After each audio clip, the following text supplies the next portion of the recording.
Nah, saya punya konsep begini.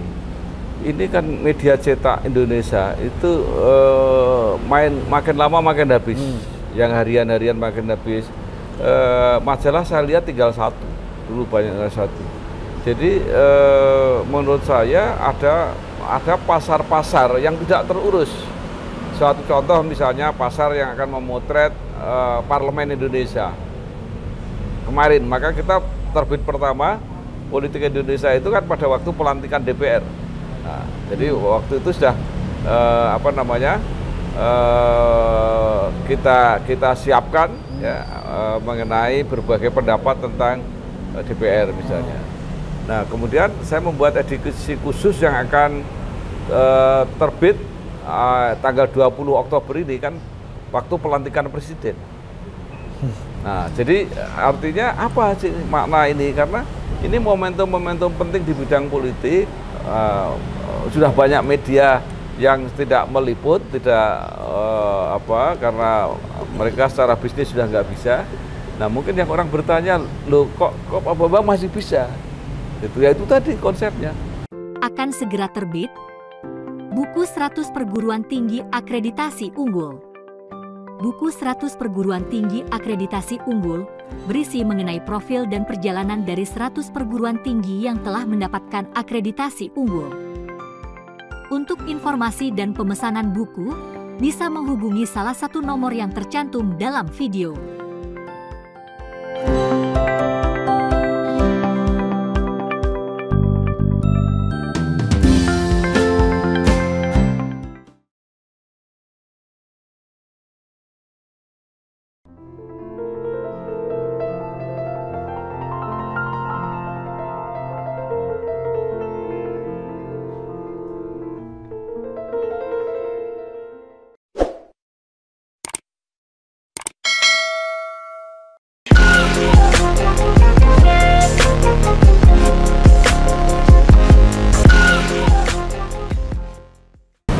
Ya, assalamualaikum warahmatullahi wabarakatuh.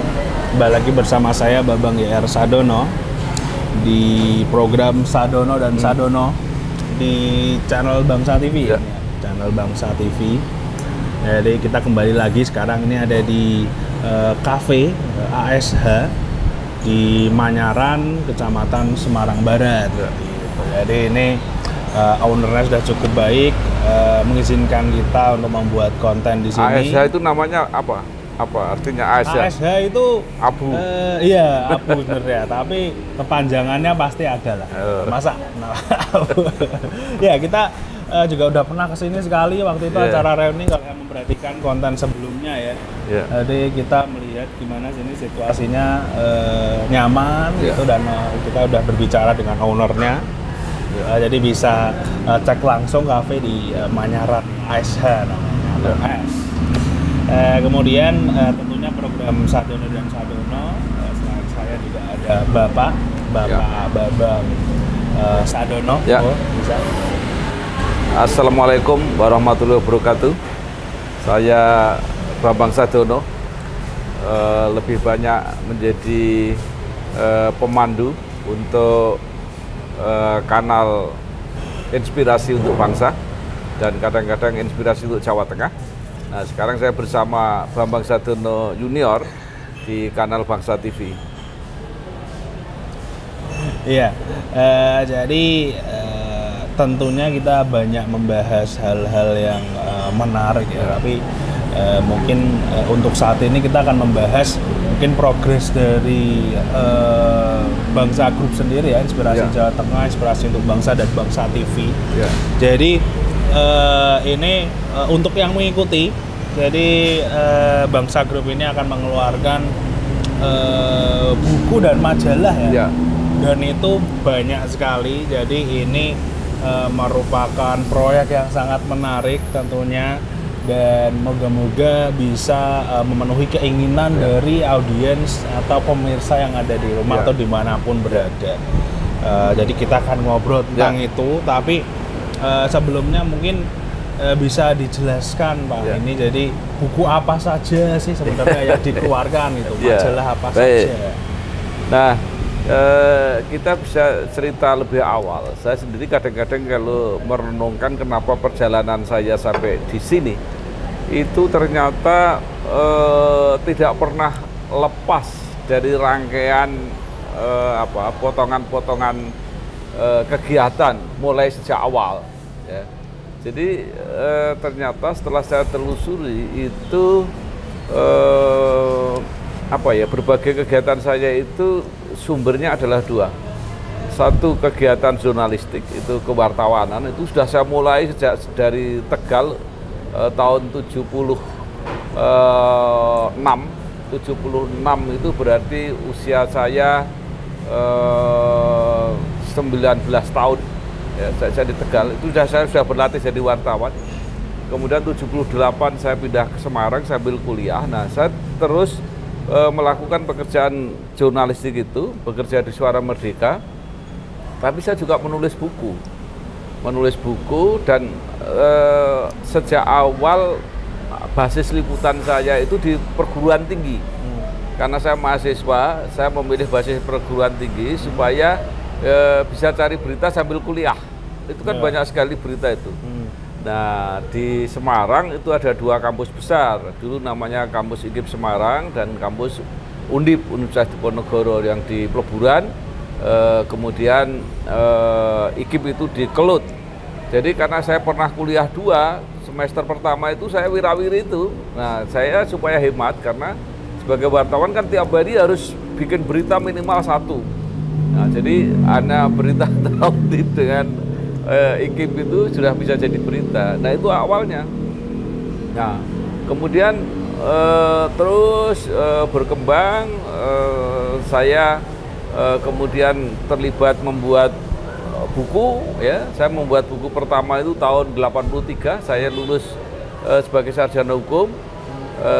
Membuat buku namanya Buku Pintar Seorang Penulis, itu tulisan bersama beberapa teman itu. Nah, yang paling menarik adalah bahwa saya membiayai penerbitan buku, mungkin nggak terbayangkan gimana caranya. Nah, saya waktu itu sudah hampir selesai, tapi ada namanya KMI, Kredit Mahasiswa Indonesia. Nah, saya mengambil kredit itu 750.000 dan ijazahnya ditahan. Jadi saya lulus itu nggak dapat ijazah karena saya harus dulu mengembalikan itu. Itu riwayatnya. Jadi maka mungkin kalau ada orang yang mengamati bahwa saya itu memang seorang jurnalis, kemudian itu saya jalankan sampai saya akhirnya menjadi wakil pemimpin redaksi Suara Merdeka, kemudian menjadi pemimpin redaksi Suara Karya, dan di organisasi saya sampai menjadi sekretaris jenderal PWI. Nah, itu dari di sisi lain orang mungkin melihat saya adalah politisi, ya. Saya pernah jadi anggota DPR RI, pernah menjadi pimpinan DPRD Jawa Tengah, pernah menjadi anggota DPD RI. Jadi saya politisi, pernah jadi ketua Partai Golkar Jawa Tengah. Tetapi ternyata ada perjalanan yang mungkin orang juga melihat, tapi tidak terlalu karena selalu disambi-sambi. Itu ternyata bisnis. Jadi saya sejak dulu bisnis, mulai dari menjadi agen koran, kemudian membuat penerbitan, itu yang menyebabkan kemudian bukunya selalu begitu. Jadi tentang perguruan tinggi, tentang dulu ada namanya Sipenmaru, ada UMPTN, itu yang kita bikin selalu begitu, terus menerus. Kemudian buku tentang alumni, ya. Maka kita tadi kan tanya buku apa saja. Nah, maka kemudian setelah berkembang, akhirnya ketemu dengan teknologi online, kita bisa wawancara jarak jauh dengan sangat cepat dan sangat murah. Maka membuat buku-buku alumni perguruan tinggi, mulai dari Undip, UGM, UI, ITB, IPB, itu kita buat semua.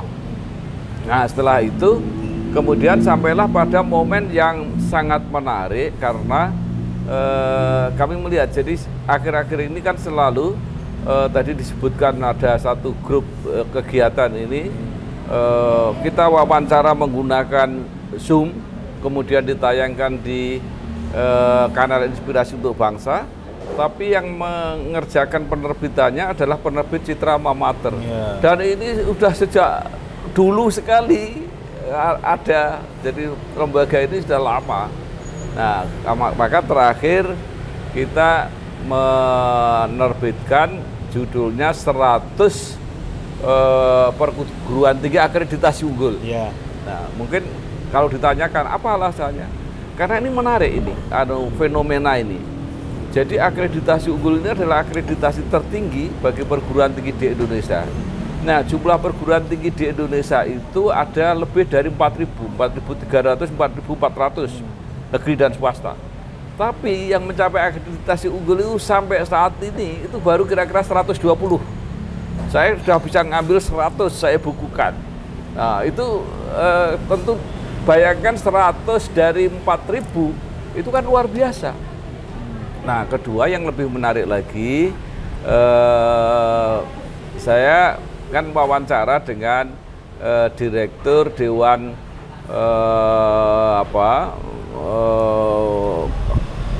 Badan Akreditasi Nasional Perguruan Tinggi, yaitu Profesor Ari Purbayanto. Nah, itu dia mengatakan nanti 2025 itu akreditasi untuk perguruan tinggi itu nggak ada lagi. Nah, kalau begitu kan yang sudah dapat sekarang ini akan abadi. Jadi kalau ini nggak dimanfaatkan oleh perguruan tinggi itu atau masyarakat tidak punya catatan itu, kan nggak hilang itu.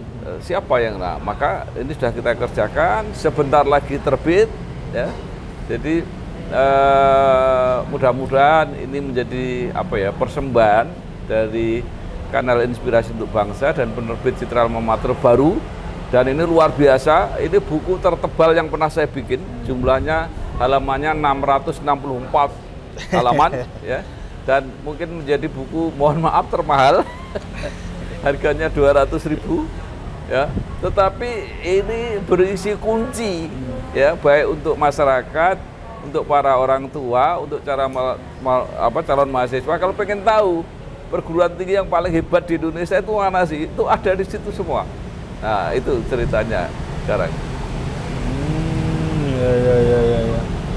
Berarti memang itu buku yang pertama itu ya, yang 100 perguruan tinggi akreditasi unggul gitu. Yang itu yang pertama kan ada majalah yang lain gitu. Nah, mungkin fokus ke bukunya dulu ya Pak. Ini kan menuju ke majalah-majalah yang lain gitu. Ini kan menarik banget ya, maksudnya kan ini juga prediksi untuk kebutuhan masa depan gitu ya. Siapa tahu dibutuhkan karena katanya akreditasi nanti kemungkinan akan berubah, akan berubah sistemnya seperti itu. Nah, kalau buat 100 dari 4.000 ini kan berarti kan universitas yang berkualitas dan juga pasti masuknya juga itu ya, maksudnya pemilihannya itu loh Pak. Itu kriterianya kan gimana sih, maksudnya memilihnya bagaimana Pak? Ya, jadi yang memilih bukan saya, karena di situ sudah diumumkan oleh BANPT, Badan Akreditasi Nasional Perguruan Tinggi. Dia punya pengumumannya, ini loh perguruan tinggi yang unggul. Jadi kita cuma ngambil dari situ. Jadi bukan saya sendiri yang milih, gitu.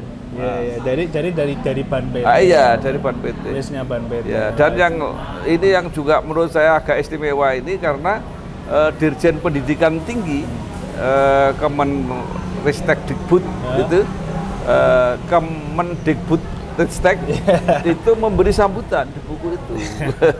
Jadi ini luar biasa. Direktur Dewan dari BANPT ini juga memberi pengantar, Dirjen Diktinya memberi sambutan. Nah, ini saya sebagai seorang penulis, seorang penyunting tentu ya agak bangga lah gitu terhadap proyek yang besar juga ya, kan, dari berbagai macam itu. Nah, ini berarti perguruan tinggi akreditasi unggul. Nah, itu negeri dan swasta. Negeri dan swasta. Negeri dan swasta. Jadi perguruan tinggi negeri yang kita sudah kenal itu semua ada di situ. Ya, jadi mulai dari ITB, IPB, Unpad, UGM, Undip, UNER, itu ada di situ semua. Nah, satu yang saya mungkin agak tidak begitu puas karena UI tidak masuk. Bukan tidak masuk, UI akreditasi unggul, tapi sampai saat ini itu masih transisi. Rektor baru sudah terpilih, tapi belum dilantik. Jadi rektornya mengatakan nanti aja Pak Bambang kalau saya sudah dilantik. Tapi buku ini kan udah orang yang nunggu udah lama, jadi akhirnya ya udah. Nanti maka saya kemudian membuat majalah kampus itu. Nanti yang kelewatan kita muat di situ dulu sampai nanti kita cetak ulang. Oh iya. Oh, berarti ya itu sangat disayangkan itu ya. Terus ini berarti pembuatannya berapa lama ini, dari kapan? Ya, jadi kita mulai itu ternyata setelah saat cek itu bulan Mei. Bulan Mei. Uniknya waktu bulan Mei kita akan mulai itu yang dinyatakan unggul itu baru 97. Tapi saya pasang, kita bikin 100 deh. Nah, 100 karena saya pikir masa selama ini nanti perjalanan nggak ada tambah gitu. Walaupun sambil deg-degan tambah apa enggak, itu dari kita mulai bulan Mei. Iya. Jadi terus gitu berarti sampai selesai kira-kira sebelum 10 Oktober itu selesai kita. Oke. Berarti memang nanti buat universitas-universitas yang mungkin kedepannya masuk ke tingkat 100 itu nanti di majalahnya itu. Iya, bukan masuk ke tingkat 100, tapi dia dapat akreditasi unggul. Nah, sampai akhir itu yang mencapai akreditasi unggul itu 118. Mungkin sekarang udah 120 mungkin. Nah, pertanyaannya lupa yang 118 kok yang diambil cuma 100. Karena pertama kita konsisten terhadap judul, kemudian kedua juga ada beberapa masalah. Ada yang menyatakan tidak bersedia, tapi juga ada yang menyatakan tidak bisa dikomunikasi, itu juga bisa. Sudah ditunggu, nggak jawab-jawab, sudah dikasih pertanyaan, nggak. Nah itu. Jadi udah kita konsisten, jumlahnya 100. Nanti kita lihat cetak ulang atau cetakan revisi kita perbaiki. Akan segera terbit Majalah Politik Indonesia edisi khusus pelantikan Presiden dan Wakil Presiden. Dengan reportase utama. Terima kasih Jokowi Ma'ruf Amin. Dan selamat bertugas Prabowo Gibran. Untuk informasi dan pemesanan, silahkan untuk menghubungi nomor dan email yang ada di video.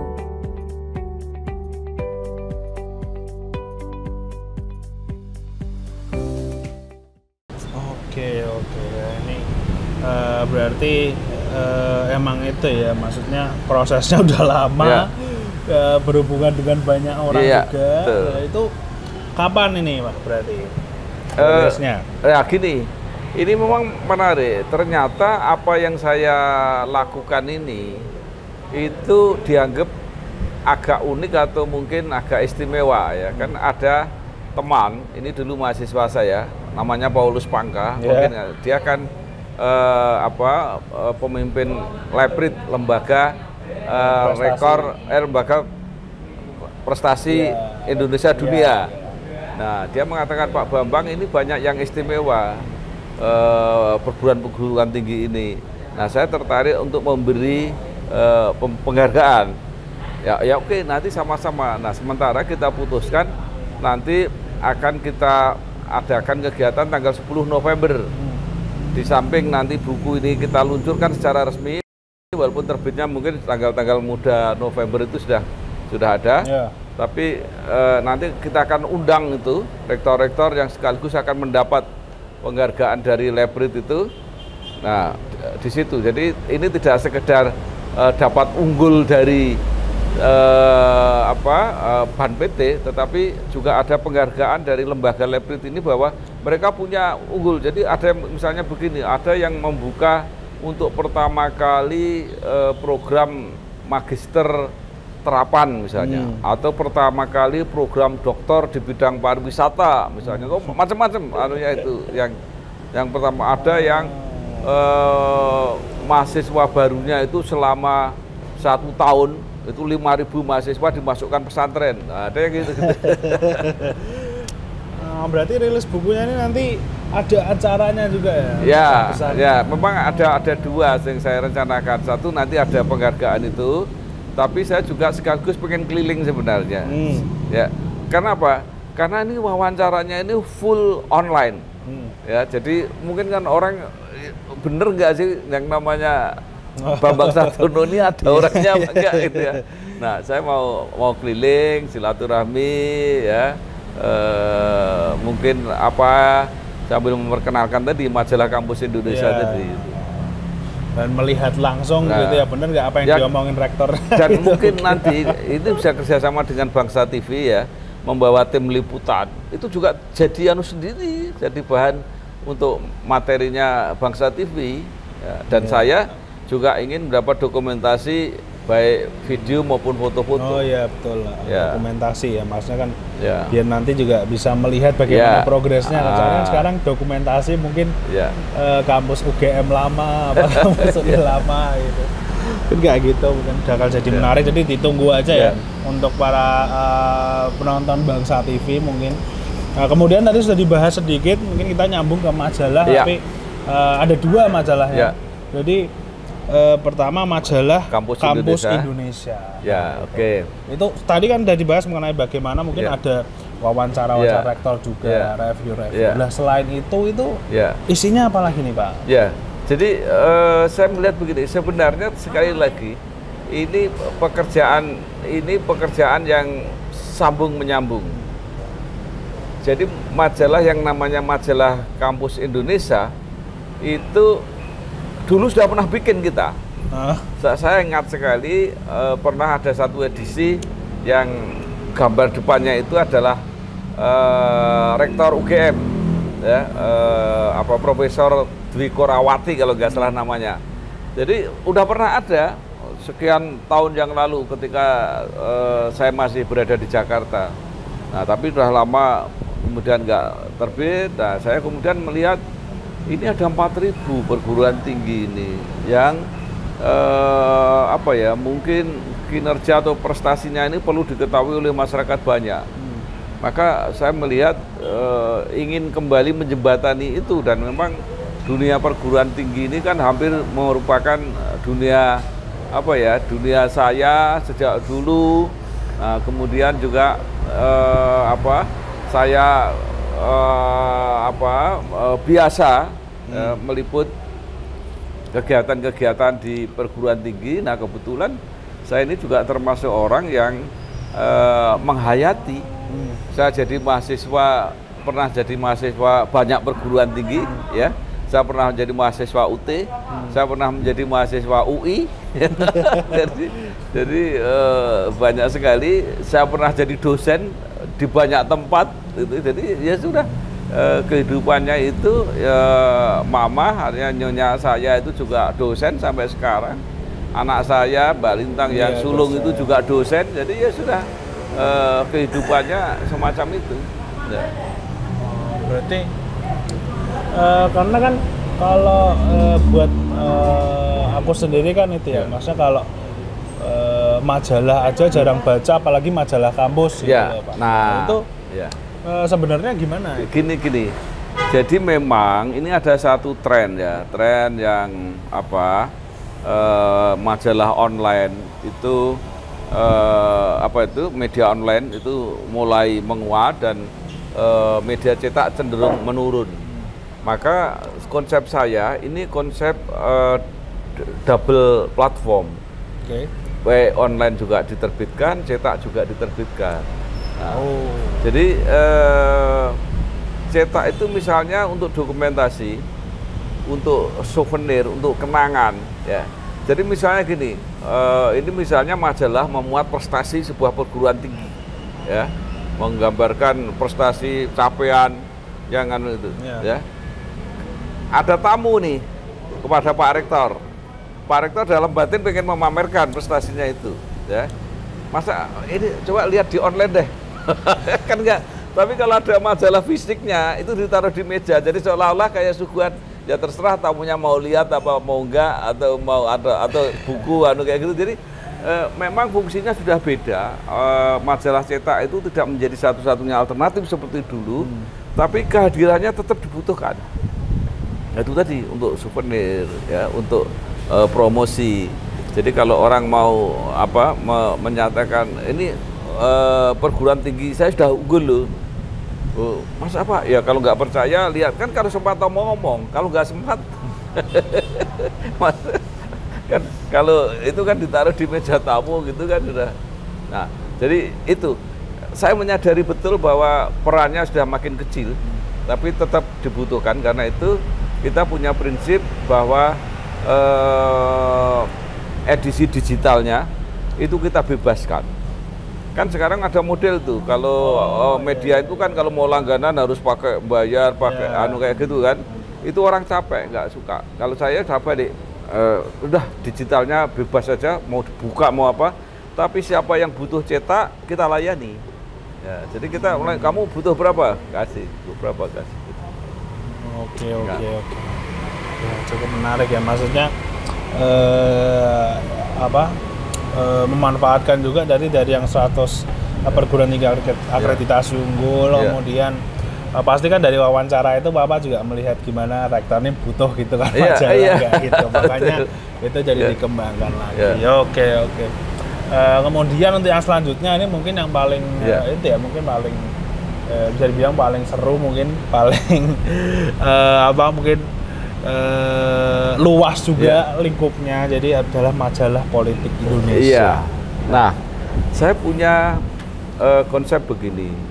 Ini kan media cetak Indonesia itu makin lama makin habis. Yang harian makin habis. Majalah saya lihat tinggal satu, dulu banyak satu.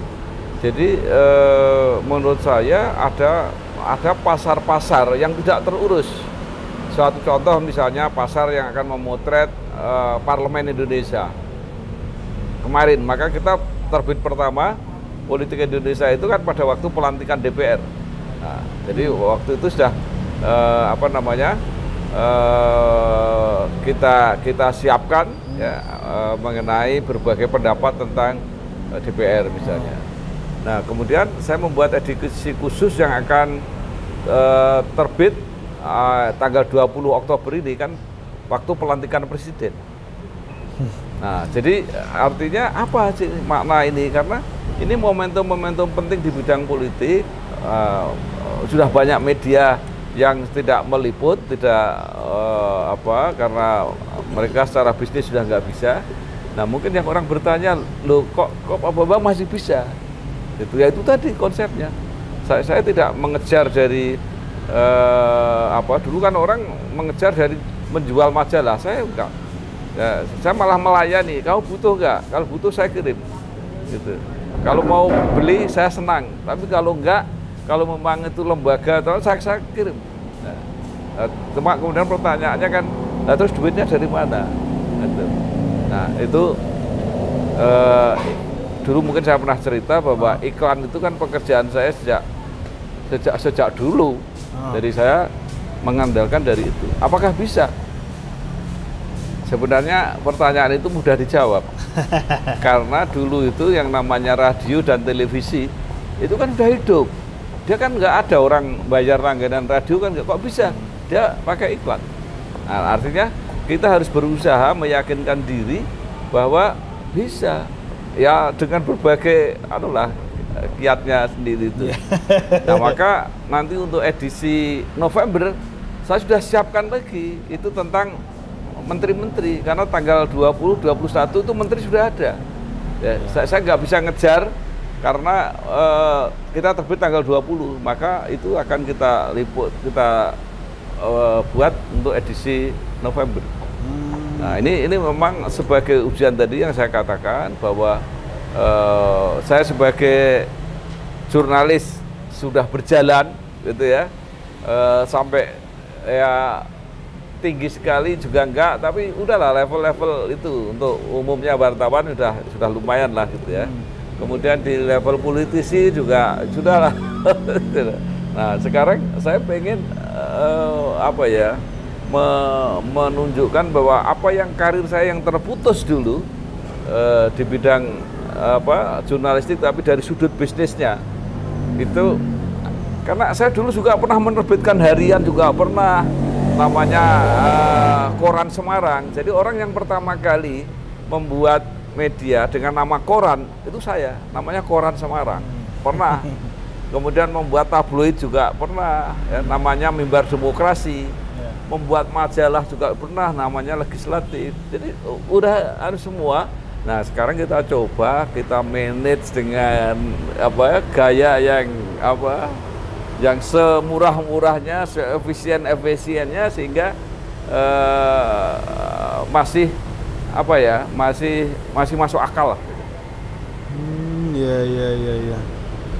Tapi mungkin aku masih heran buat yang majalah politik Indonesia itu ya. Maksudnya kok kayak dari wawancaranya Pak mungkin, dan wawancara yang udah aku lihat gitu ya, itu mungkin aku yang salah tangkap atau gimana ya, tapi kayaknya kan pasarnya udah nggak itu Pak, maksudnya ini sebenarnya buat ini tuh buat siapa, dan apakah memang cuma untuk karya aja atau Nah, ini begini, jadi memang ada tafsir yang beda ya. Jadi kadang-kadang karena media cetak itu adalah media yang tidak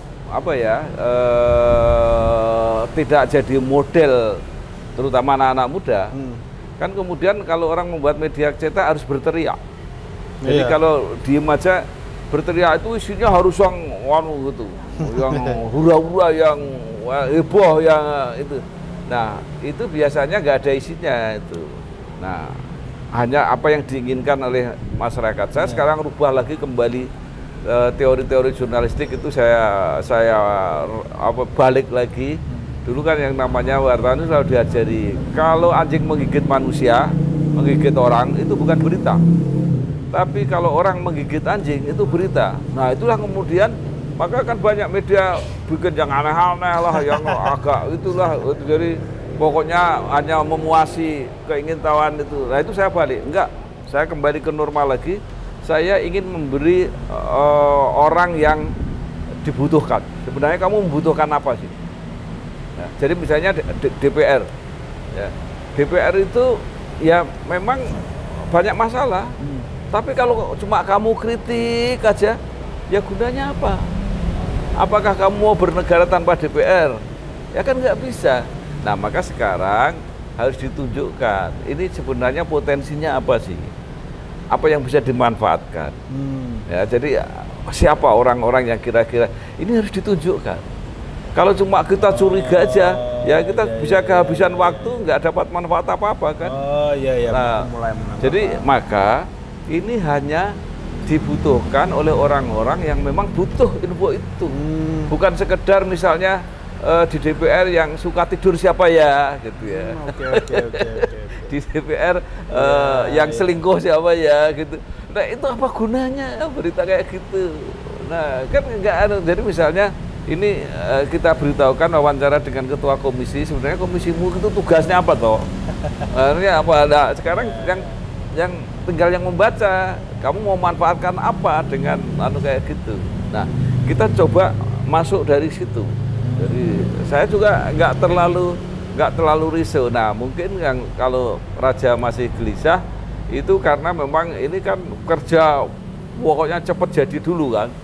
Nah, nanti lama-lama kita lagi. Nah, salah satu contoh misalnya nanti di edisi November saya mulai menampilkan karikatur. Saya sudah menghubungi seorang karikatur, ya, juga tulisan-tulisan. Nanti akan mulai kritik-kritiknya juga akan mulai muncul. Tapi saya sudah pesan, kritik boleh, koreksi boleh, tapi jangan fitnah, jangan nyinyir, ya, jangan bullying. Itu membuat kita nggak berwibawa dengan kritik kayak begitu. Tapi kritik penuh referensi, perbandingan di tempat lain, nah, kita akan mulai ke situ. Akan segera terbit. Majalah Bulanan, Kampus Indonesia, edisi pertama, November 2024. Liputan utama, 25 program studi kedokteran akreditasi unggul, alumni kebanggaan UI, IPB, dan sebagainya. Ada profil Unikom, perguruan tinggi swasta yang tumbuh dengan pesat. Kampus Indonesia mencatat prestasi pendidikan tinggi.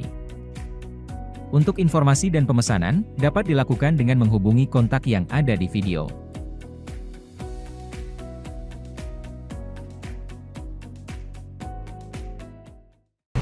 Oke, ya aku mulai menangkap. Maksudnya kan sekarang beritanya negatif semua tentang DPR, tapi mungkin lebih kembali ke basisnya ya, gunanya apa, terus nih loh prestasinya ini. Jadi bisa lebih dilihat lagi lah sebenarnya kerjanya tuh bagaimana dan apa yang dihasilkan gitu. Oke, ya. Kemudian kalau buat kedepannya Pak, maksudnya target end goal-nya tuh apakah ini majalah Kampus Indonesia nih akan ada di 4.000 pokoknya kayak targetnya apakah nanti majalah kampus akan ada di 4.000 kampus di Indonesia, majalah politik Indonesia harus ada di setiap meja dewan gitu, apa gimana? Iya betul, itu yang kita inginkan ya. Artinya majalah politik ini harus jadi bacaannya anggota dewan ya, di seluruh DPR, DPD.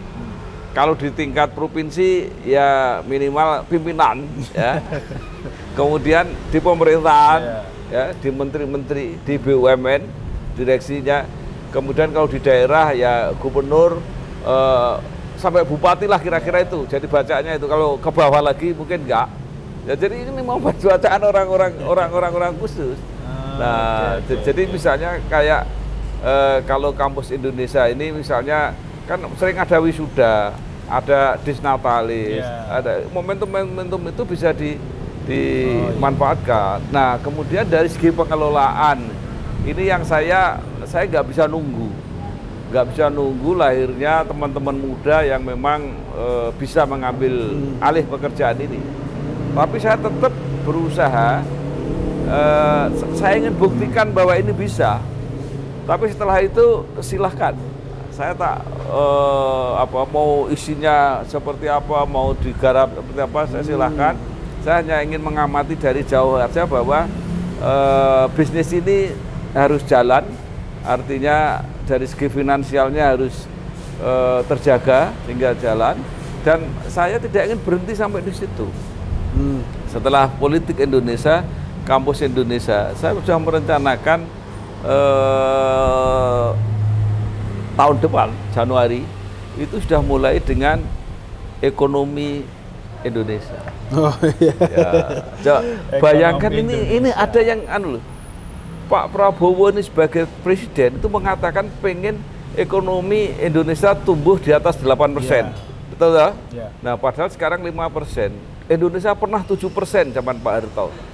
Nah, kan itu menimbulkan pertanyaan, artinya edisi pertama itu mungkinkah pertumbuhan ekonomi 8%? Itu harus dijawab. Jadi ini nanti ekonominya kayak apa, menteri-menterinya ngomong apa, DPR-nya ngomong apa. Memang kalau untuk orang-orang yang suka berita nyinyir-nyinyir itu dia nggak akan cocok untuk ini gitu. Saya sudah sadar betul. Jadi sadar betul. Jadi saya pembaca yang itu nggak banyak, tapi ini adalah orang-orang kunci yang berpikir. Ya, jadi tidak sekedar yang cari skandal itu, yang korupsi siapa, yang ya pasti ada. tapi siapa yang akan memberi seperti itu, pemahaman seperti itu. Nah, saya nggak tahu nanti kesampaian apa enggak. Habis itu saya pengen wisata Indonesia. Masih banyak lagi sektor-sektornya. Jadi artinya ini penggarapan pasar, tapi juga ini senggara pikir siapa yang mengerjakan ini gitu loh. Oke. Menarik sekali ya, maksudnya Pak. Maksudnya tadi dari sektor ekonomi, pariwisata, terus awalnya dari kampus itu pendidikan langsung ke politik dan lain-lain. Emang ini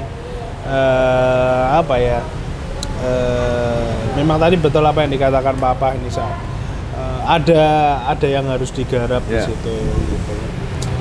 Terus kalau buat pertanyaan terakhir nih Pak, jadi ini kan karyanya banyak ya, dan itu juga ini merupakan permulaan ya, malah dari karya yang lebih banyak lagi. Nah itu pesan apa sih yang mau Bapak sampaikan dengan pembuatan karya ini buat para Pertama itu ada satu yang sebenarnya pesan saya yang paling kuat. Ini terjadi perubahan teknologi yang luar biasa, yaitu teknologi digital ini, teknologi online ini. Tapi banyak yang tidak memanfaatkan itu. Jadi misalnya salah satu contoh misalnya, sekarang semua bisa murah. Kantor kita kan kecil, tapi pegawai kita kan di luar kantor banyak. Itu. Kemudian wawancara, coba wawancara dengan orang-orang jauh di luar kota, di luar negeri, itu kalau kita harus ketemu langsung berapa biayanya. Nah, jadi kita bisa menekan kos yang luar biasa. Nah, kemudian misalnya seperti mereka dulu kan mencetak gitu, biayanya mahal. Itu kalau dikirim barangnya itu juga ongkosnya mahal. Sekarang ada orang yang mengatakan, saya nggak usah dikirimi cetaknya Pak, saya sudah baca digitalnya udah bisa. Ya sudah, dia nggak butuh. Gitu. Tapi kita butuh Pak untuk bukti keuangan. Itu kan ada bukti kalau mau nagih dan sebagainya. Ya kita layani yang mereka yang butuh semacam itu. Nah, pesan yang lain adalah bahwa media masih potensial untuk bisnis, media cetak masih mungkin ya dalam porsi-porsi tertentu, seperti kopi ini ya. Kopi ini kan tidak semua orang minum, tapi kan ada, gitu. Maka penjual kopi harus memahami siapa sebenarnya pembelinya dia, gitu loh. Ini sama. Majalah jangan terus semua sekarang nggak mau, belum tentu juga. Ya kita harus pintar-pintar mencari siapa ini yang mau. Oke, iya. Jadi pembahasannya emang itu ya Pak, lebih ke pesan-pesan tadi dari karya-karya yang udah dibuat. Ini nanti pastinya ditunggu ya buat majalahnya. Itu berarti November atau? Jadi kalau majalah Politik Indonesia yang edisi 1 Oktober sudah terbit. Ini 20 Oktober terbit edisi khusus. Nanti November terbit edisi normal lagi. Jadi November, Desember dan seterusnya terbit. Nah, kalau Kampus Indonesia terbit pertama memang nanti November dan seterusnya. Maka saya kasih jeda 2 bulan. Saya berharap Januari sudah bisa keluar Ekonomi Indonesia. Nah, jadi kenapa namanya kayak gitu? Memang ini cita-citanya besar. Iya, ya itu ya buat para penonton Bangsa TV. Bisa langsung dicari-cari, ini sekarang majalah Politik Indonesia.